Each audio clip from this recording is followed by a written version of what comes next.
वास्तविक संख्या के बारे में। ठीक है, तो सबसे पहले हम लोग को जब वास्तविक संख्या के बारे में पढ़ना है तो मालूम होना चाहिए ना वास्तविक संख्या क्या है ना, यानी कि किसको हम लोग वास्तविक संख्या बोलेंगे। तो सबसे पहले हम लोगों को याद रखना है कि वास्तविक संख्या क्या है। अच्छा, मान लो हम लोग मैथ वगैरह बनाते हैं तो उसमें किस चीज का प्रयोग करते हैं हम लोग, संख्या का ही ना, तो वही वास्तविक संख्या है। यानी कि वे सारी संख्याएं ना, वे सारी संख्याएं जिसको हम लोग सोच सकते हैं, यानी कि संख्याओं के सभी सम्मिलित रूप ना, सभी सम्मिलित रूप को हम लोग क्या कहते हैं, वास्तविक संख्या। यानी कि वैसी संख्याएं जिसको हम लोग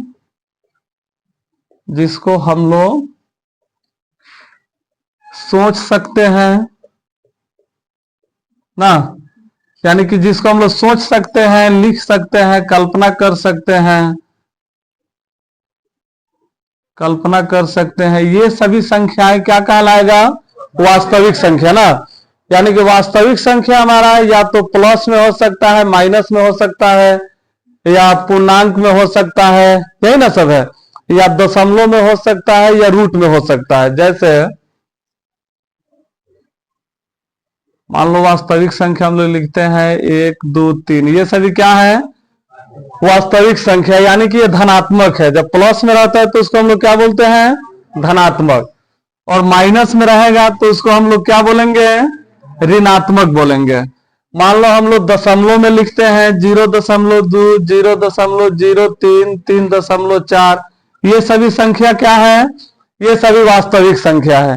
यानी कि इसको हम लोग और भी कोई रूप में लिख सकते हैं, सोच के देखो जो तुम लोग पढ़ा है सब। हाँ, इधर माइनस में तो लिख दिए हैं, प्लस में लिख दिए, दशमलव में लिख दिए।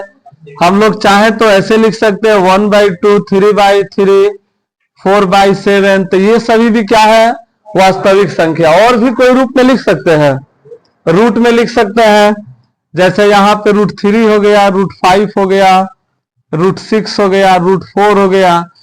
यानी कि वैसी संख्या जिसको हम लोग सोच सकते हैं, यानी कि कोई भी संख्या जिसको तुम लोग सोच सकते हो, लिख सकते हो, वो सभी संख्या को हम लोग क्या कहते हैं, वास्तविक संख्या। ठीक है, अच्छा, इसके बाद में अब हम लोग वास्तविक संख्या तो समझ गए कि ये तो या तो धनात्मक होता है या क्या होता है, ऋणात्मक होता है।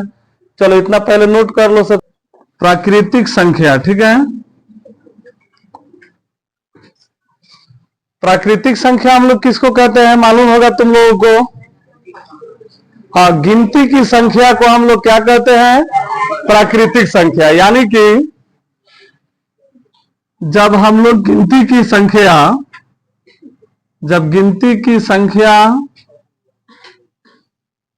1 से हम लोग शुरू करते हैं ना, जब हम लोग गिनती की संख्या 1 से शुरू करते हैं तो उसे हम लोग क्या कहते हैं, हाँ, प्राकृतिक संख्या कहते हैं। यानी कि प्राकृतिक संख्या क्या है, हाँ, गिनती की संख्या,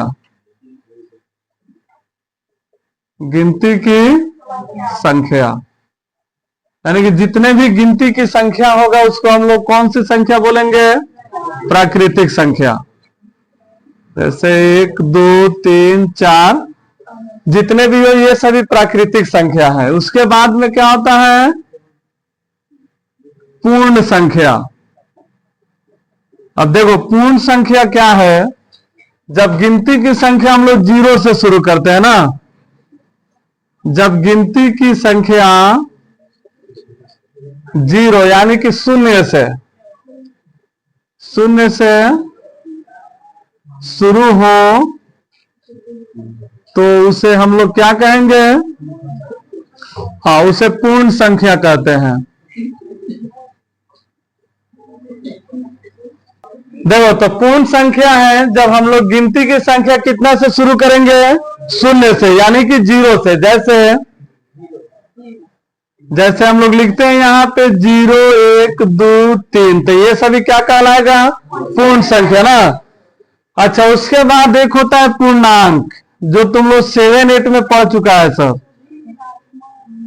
हाँ, पूर्णांक क्या होता है, ये या तो धनात्मक होता है या ऋणात्मक होता है, यानी कि धनात्मक और ऋणात्मक संख्याओं के सम्मिलित रूप को हम लोग क्या कहते हैं, पूर्णांक कहते हैं।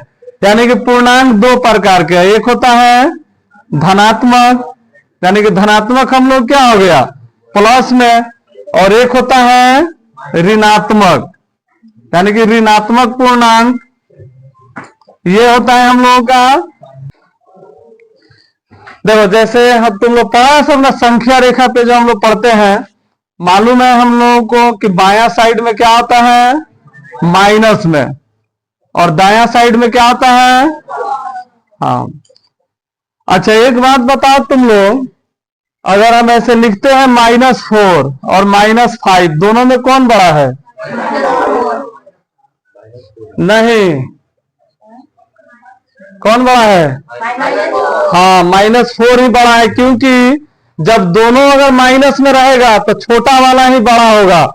क्योंकि हम लोग को मालूम है जब हम लोग गिनती जब स्टार्ट करते हैं तो सबसे पहले छोटे अंक में लिखाता है, तो इधर देख रहे हैं तो इधर 5 यहीं पर चल जाएगा -5, तो जब -5 है उसके बाद आ रहा है -4, तो हम लोग को मालूम है कि जो संख्या बाद में आता है वो बड़ा होता है। तो माइनस में जितना ही बड़ा संख्या होगा वो क्या होगा, छोटा, और जो छोटा संख्या होगा वो बड़ा होगा। और जब प्लस में है तो वो तो मालूम है हम लोग कौन बड़ा है कौन छोटा है।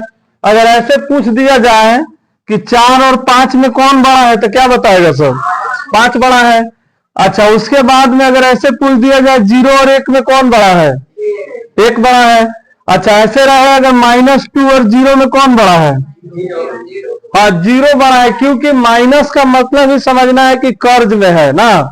अगर मान लो किसी के पास 1 रुपया कर्जा नहीं है, 0 का मतलब क्या हुआ, 1 भी नहीं, तो मान लो किसी के पास 0 रुपया कर्जा है और किसी के पास 2 रुपया कर्जा है, तो कौन अच्छा हुआ, 2 रुपया कर्जा वाला कि 0 वाला?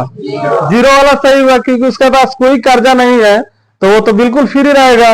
और जिसके पास अगर कर्जा हो तो टेंशन में रहेगा ना कि कब कर्जा सधा दे ना। चलो इसको जल्दी नोट करो और हम लोग किताब पे आते हैं।